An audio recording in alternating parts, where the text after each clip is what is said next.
Let's learn how to crochet. Crochet is a wonderful pastime that doesn't require very many supplies, so it's a great project to take on the go, and you don't need very many tools to start. I have some worsted weight yarn. This is yarn with a weight of 4, and I'm using a 5mm crochet hook, and I also have a pair of scissors. And while you won't need them today, it's also handy to have a yarn needle with a blunt tip and a few stitch markers. Today we're going to start with one of the most basic skills, which is making a chain. It's the foundation of most crochet projects, but it can also be the hardest to learn. If you're just starting, it may take a little bit of time to pick this up, but if you stick with it, it gets much easier. We're going to start by learning how to make a slip knot. The end of the yarn that is still connected to the skein is called your working yarn. The end of the yarn that is loose is called the tail. You're going to take the tail end of the yarn and loop it over the working yarn. The tail will be on top, the working yarn on the bottom.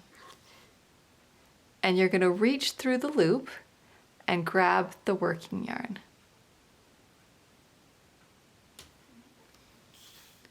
And there's your slip knot. Let's try that one more time. Take the tail of your yarn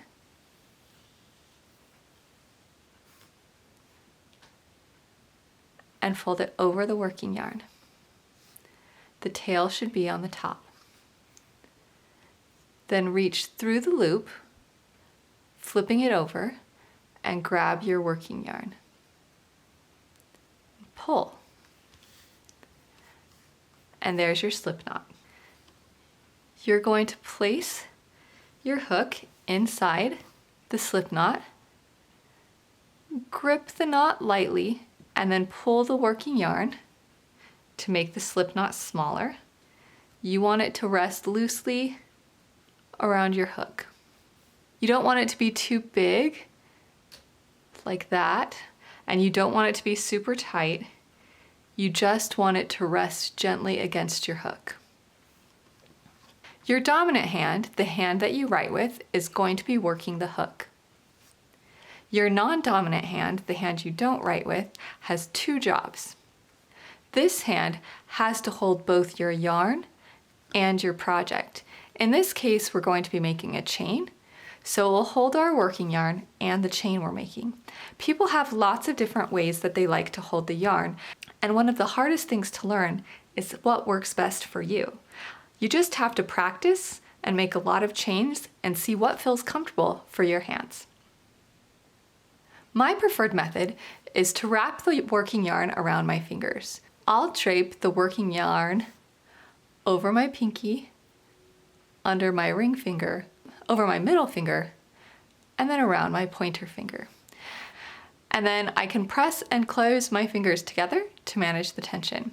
And then I can hold my project with my thumb and these 3 fingers here. So I'll grip my project here. Let me show you. So this manages my yarn, and I usually point my pointer finger up like this, and then these 3 fingers will hold my project. And right now, all I've got's the slip knot. And then I'll chain, which I'll show you how to do a bit later. But those 3 back fingers are holding my project, and I'm constantly moving them so I have a nice grip on my project so that it doesn't shift or move around on me. That's how I like to hold it. Let me show you another option. Some people prefer to drape the yarn over their 3 back fingers and over their forefinger, gripping the project with their thumb and first finger. With this technique, crocheters hold their work with their thumb and pointer finger,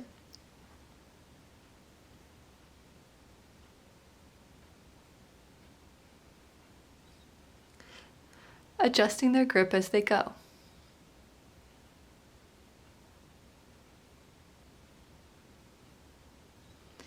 This is a really common technique, but it doesn't feel very natural to me. So I prefer weaving it throughout my fingers and holding the project with my 3 lower fingers and thumb. I like the nice straight strip of yarn that this provides for pulling through my loop. Now let me show you how you do that. Put your hook through your slip knot. Then determine the grip that works best for you. Use your non-dominant hand to hold your yarn and your slip knot. And your dominant hand will be holding your hook. To make a chain, place the hook over the yarn. Notice that the hook is in front of my yarn. Then dip the point behind the yarn so that the point of the hook now has that yarn right in the groove. Turn the hook so that the point goes towards the base of your slip knot where you're holding. And gently and loosely, letting the yarn move, pull the hook through the loop. When I'm holding, my fingers are separated, they're not touching to allow the yarn to move. So the yarn can move freely in between my fingers. Then I'm going to adjust my grip. Again, I'm holding the chain I just made. I've got my hook over the yarn. I'm going to wrap it around, turn the hook so that it's facing the base of my new knot right here where I'm holding. And I'm going to gently and loosely pull it through. Hook over. Grab the yarn, turn the hook, and gently, while letting the yarn move, pull it through. Adjust your grip, hook on top, yarn over, turn your hook, and pull through. If this hooked side of your crochet hook is not pointing down towards the bottom, it often doesn't want to go through. So let me show you a closer look of what I mean. Do you see the loop that's around the crochet hook? When you slide the crochet hook through, you want the curved end of the crochet hook, the hooked part, to be pointing towards that bottom. You'll notice that this section here has the most space. That's going to allow the hook to slide through. If your crochet hook is turned to the side, it's going to get caught on all of this yarn and it won't pass by. But if the hooked part is facing the bottom, it just slips right out. So when you make your chain, you want to make sure that the hooked part is facing down so it can pass right through. So again, gently pull that little slip knot there so that the loop is gently around your hook. Hook in front, yarn over, turn the hook so that the pointed end is facing towards the bottom of that loop, and gently pull it through. The chain stitch creates nice little V's. You can see here I've got 1, 2, 3, 4, 5, 6 V patterns, and then this right here is my slip knot. If yours don't look like that, it could be that your chain is getting twisted and turning around, and so you just want to be careful how you hold this as you're chaining. One thing that commonly happens when we first learn to chain is that our chains can be too tight or too loose. Too loose will leave big gaps, which we don't want.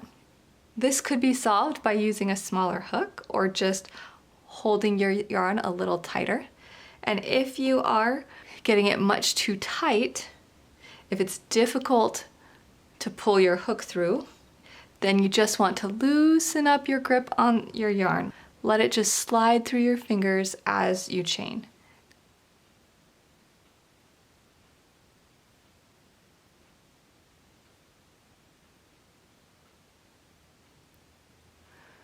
When you start to get far away from your grip, that's when it could accidentally spin and turn on you. So adjust your grip. So stop every couple stitches.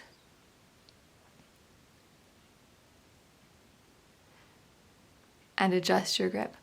One thing that's also common when people try to start is they'll yarn over and then they try to take this hand to pull the loop over the hook. You really don't want to do that because it will make future stitches much more difficult to master. And while this may be tricky at the beginning, if you learn how to hold it this way, or a way that's comfortable for you so that your non-dominant hand can hold your yarn and your project, and your dominant hand only has to work the hook, that's the best way. It lets you chain faster and will make more complicated stitches easier.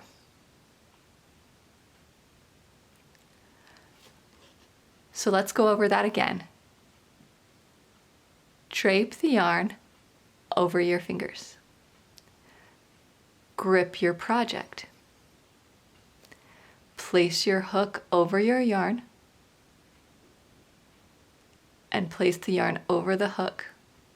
Turn the hook so the point is facing down and gently pull it through.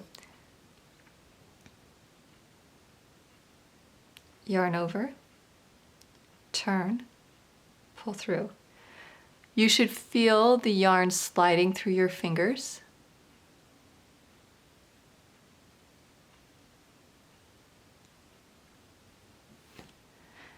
This is what your chain looks like from the front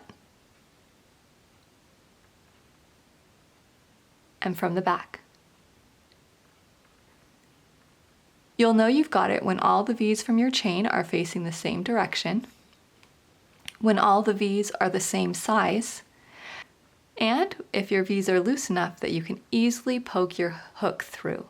If your V's are really tight and you can't poke your hook through the center of the V, it will make the next stitch really difficult.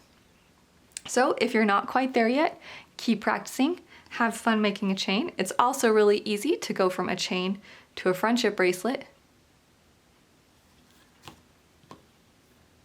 Simply grab your scissors and clip your working yarn.